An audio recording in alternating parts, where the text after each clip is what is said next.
భగవంతుని యొక్క కార్యక్రమాన్ని చేసుకోవాలి. ఒక సత్సంగంగా భావించి లేదా నాకు మంచి మాటలు పంచుకోవడానికి సదావకాశాన్ని మనకి ఇచ్చినటువంటి తిరుమల దేవస్థానం హిందూ హృదయపూర్వక ధన్యవాదాలు తెలియజేస్తూ, అలాగే నాకు ఈ కార్యక్రమానికి అవకాశం ఇచ్చినటువంటి భగవాడు స్వామి ఎక్కడ ఎక్కడ అన్నాదిత్తరం తత్ర తత్ర ప్రథమస్థానాలు లేదని, ఎక్కడ భగవన్నామం స్మరించబడుతుందో రామనామం స్మరించబడుతుందో అక్కడ నేను అంజలి ఘటిస్తూ ఉండాలి అని ఆంజనేయుడు అడిగాడు. పట్టాభిషేక కార్యక్రమం అయిన తర్వాత ఒక రోజులు మరి అక్కడే ఉన్నారు కదా వానరులు దండికాలందరూ కూడా ఆ రామాశ్రయంలో ఉంటూ రాముడు వచ్చినటువంటి ఆదేశాన్ని స్వీకరిస్తుంది. ఆ తర్వాత రాముడందరినీ పంపించాడు. అయ్యా మేము ఈ రాజ్యాలు పెట్టండి, మేము ఈ రాజ్యాలు పెట్టి పరిపాలన చేసుకోండి అని వచ్చినటువంటి సామంత రాజులని అనేక దేశాల నుంచి వచ్చినటువంటి రాజులందరినీ కూడా పంపిస్తూ వానర బంధుకాలు కూడా వచ్చారు ఆ కార్యక్రమానికి. ఎందుకంటే వాళ్ళు లేనిదే రావణ సంహారం జరగలేదు కదా, కాబట్టి వాళ్ళందరినీ కూడా రప్పించుకున్నారు. వానరులు వాళ్ళందరూ కూడా వాళ్ళంతా కూడా వచ్చారు. వీళ్ళందరినీ వారి వారి రాజ్యాలకు పంపిస్తూ తగినటువంటి బహుమానాలు ఇచ్చి పంపించారు రామచంద్రుడు. ఆ బహుమానాలు ఇచ్చి పంపిస్తూ హనుమను కూడా పిలిచాడు. పిలిచి హనుమకు హారాన్ని ఇచ్చాడు. వజ్రవైద్యాలు పడినటువంటి ఒక ముత్యాల హారాన్ని హనుమకు బహుకరించాడు రామచంద్రుడు. మనకు సినిమా వాళ్ళు ప్రారంభం నుంచి కొన్ని సినిమాలు వాస్తవాలు చెప్పినప్పటికీ కూడా తప్పుదారి పట్టించారు. మన సనాతన సంప్రదాయాన్ని, హిందూ ధర్మాన్ని చాలా సినిమాలు తప్పుదారి పట్టించారు. మనం అది నమ్మేశాం, అదే నిజం అనుకున్నాం. ఎందుకంటే మనం పురాణాలు వచ్చే అప్పట్లో లేదు, చదివేటువంటి అవకాశం లేకపోవడం, ఏదో అనేక కారణాలు కావచ్చు, అందుబాటులో లేక నమ్మాం. దాంట్లో ఏం చూపిస్తారంటే ఆంజనేయ స్వామి వారు హారాన్ని తీసిందిలో నా రాముడు ఎక్కడ ఉన్నాడో అని చెప్పి దాని గురించి పడేశాడు. కానీ వాల్మీకి రామాయణంలో అలా చెప్పబడదు. ఎందుకంటే నవవ్యాకరణ పండితుడు ఆంజనేయుడు, విజ్ఞుడు, జ్ఞానం తెలిసినటువంటి రామచంద్రమూర్తి ప్రేమగా ఇచ్చినటువంటి బహుమానాన్ని త్రుంచి నేరపాలు ఎలా చేయగలుగుతాడు? అమ్మ మన మీద ఇష్టంతో తమ వస్తువు ఇచ్చినప్పుడు ఇందులో అమ్మ ఎక్కడ ఉంది ఎదుగుతామా? అమ్మ ప్రేమ ఎక్కడుందని ఎదుగుతామా? ప్రేమ ఎదుగుతున్నాం కాబట్టి అమ్మ ప్రేమతో ఇచ్చింది మనకు. కాబట్టి అది వస్తువుల యొక్క విలువతో మనకు పని లేదు, ప్రేమతో పని. దాన్ని స్వీకరిస్తాం. అట్లాగే రామచంద్రుడు ప్రేమతో ఇచ్చినటువంటి వాత్సల్యంతో ఇచ్చినటువంటి హారాన్ని హనుమ గ్రహించాడు, తీసుకున్నాడు, దాన్ని మెడలో వేసుకున్నాడు కళకత్తులో. కానీ స్వామి నాకు ఈ బహుమానం సరిపోదు అంటే ఇంకా ఏం బహుమానం కావాలంటే అడిగాడు. ఇష్టం వచ్చింది కోరుకో అంటే ఆ సందర్భంలో హనుమంతుడు అడిగాడు, ఎక్కడ నీ నామస్మరణ జరుగుతూ ఉంటుందో, ఎన్ని సంవత్సరాలు కలియుగంలో నీ నామ జపము, నీ నామము వినిపిస్తూ ఉంటుందో అన్ని సంవత్సరాలు నేను ఇక్కడే ఉండాలి, నాకు ఆ వరం అంటే ఈ భూలోకంలోనే ఉండాలి, నాకు ఆ వరం ఏమనుకోడు రామచంద్రుని హనుమంతుడు. అప్పుడు రామచంద్రుడు చాలా సంతోషించి, అలాగే నువ్వు చిరంజీవిత్వాన్ని ఇస్తున్నాను, నువ్వు చిరంజీవి అయిపోతావు కాబట్టి నీకు మరణం లేదు, ఆ చంద్రతారార్థం భూలోకంలోనే ఉంటావు. అంతేకాకుండా రామనామ జపానికి ఉన్నటువంటి బలం ఏంటంటే జీవితాంతం రామనామాన్ని స్మరిస్తూ ఉన్నాడు ఆంజనేయుడు. కాబట్టి రాబోయే కల్పంలో నీవు బ్రహ్మమవుతావు, బ్రహ్మ పదవి ఆంజనేయుడు వహిస్తుంది. కాబట్టి అప్పుడు బ్రహ్మమయ్యి సృష్టి కార్యాన్ని నీవు నడుపుతావు, ఆ బాధ్యత నేను స్వీకరిస్తావు అని చెప్పి రామచంద్రుడు ఆంజనేయుడికి వరణించాడు. రామనామ యొక్క మహత్యం అంత గొప్పది. ఏ ప్రతిఫలాపేక్షతో చేయలేదు ఆంజనేయుడు. నాకు ఈ ఫలం కావాలని ఎక్కడ అడగలేదు, స్వామి వరంతో చేశాడు.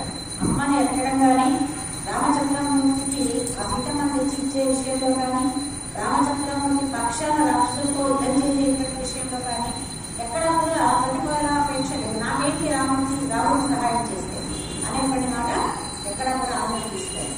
అలా భక్తి అనేటువంటిది ప్రతిఫలాపేక్ష రహితంగా మనం ప్రదర్శిస్తే స్వామి గారు మన అనుకున్నదాని కంటే ఎక్కువ ఇస్తారు. అది అంటే రామచంద్రుడు కావచ్చు, శ్రీరామకృష్ణుడు కావచ్చు, సదాశివుడు కావచ్చు, అందరూ ఒకటే. పరమాత్మకి రూపాలు లేవు, గుణాలు లేవు. ఆయన గుణాలు రూపాలు నామాలు ఏవైతే నిలబడుతుందో అన్ని నామాలు అయినాయి కదా. ఏ రూపంలో చూస్తాం మనం, అన్ని రూపాలు అయినాయి కదా. గజేంద్రుడు కూడా మొసలి బారిన పడి ఆ కోనేరులో ఉన్నప్పుడు గజేంద్రుడు ఏమనుకున్నాడు, ఏమని సంకల్పం చేశాడట? లోకేశుడు లోకస్థుడు లోకంలో తెగిన అలోకం పైన పెంచి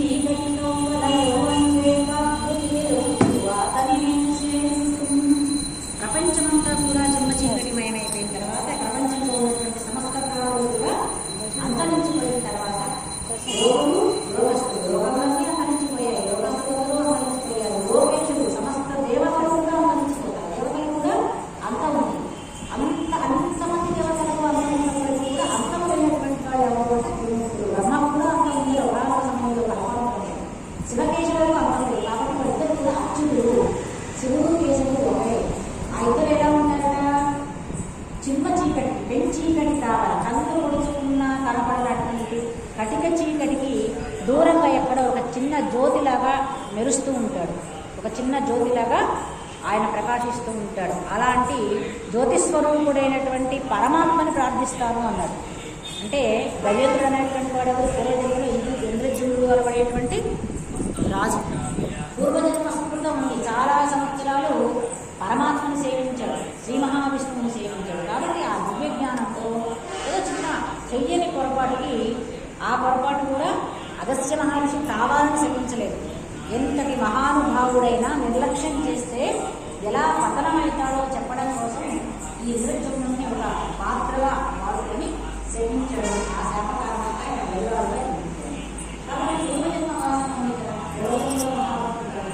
కాబట్టి ఆ పూర్వజన్మ జ్ఞానం పూర్వజన్మ భక్తి ఈ జన్మలో దేవుడుగా ఉన్నటువంటి కూడా మనసులో ఉంటుంది కదా. జ్ఞానం అనేటువంటి సింహవిష్ణువు అనేటువంటి సర్వాత్మన్యమైనటువంటి పరమేశ్వరుడు జ్యోతిస్వరూపుడు.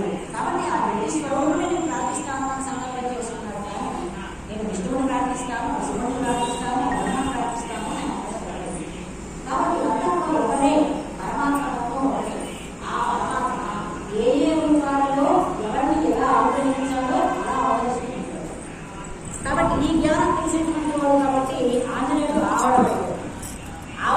కాబట్టి నీకు కల్పంలో అందరికీ మరణం ఉన్నప్పటికీ కూడా నీకు మరణం లేదు, చిరంజీవత్వాన్ని పోషిస్తావు, రాబోయే బ్రహ్మకరణకు ప్రకటిస్తావు అని వర్ణించాడు.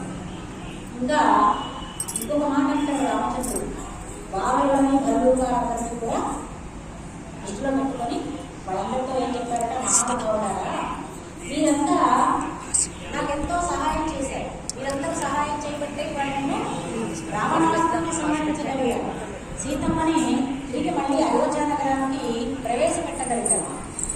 మీ కారణంగా నా తమ్ముడు భరతుడు రక్షించబడ్డాడు. ఎందుకంటే ఆయన శబదం చేశాడు కదా, 12 సంవత్సరాల తర్వాత ఒక నిమిషం లేట్ అయినా నేను ఆత్మాహుతి చేసుకుంటానని చెప్పి శబదం చేశాడు భరతుడు. కాబట్టి నా తమ్ముడిని రక్షించుకోగలిగాను, దత్తత నేను చేయబట్టి. కానీ మీకు నేను ప్రత్యుపకారం చేయదలుచుకోలేదన్నాడు రామచంద్రుడు. ఇంత స్వార్థం చేయడానికి స్వార్థం నేను చేసినటువంటి వారికి అపకారికి ఉపకారము చేయటం విపరీతం కాదు. మనకు మేలు చేసినటువంటి వారికి తిరిగి మళ్ళీ మనం మేలు చేయడం గొప్ప విషయం కాదు కదా. కానీ అపకారం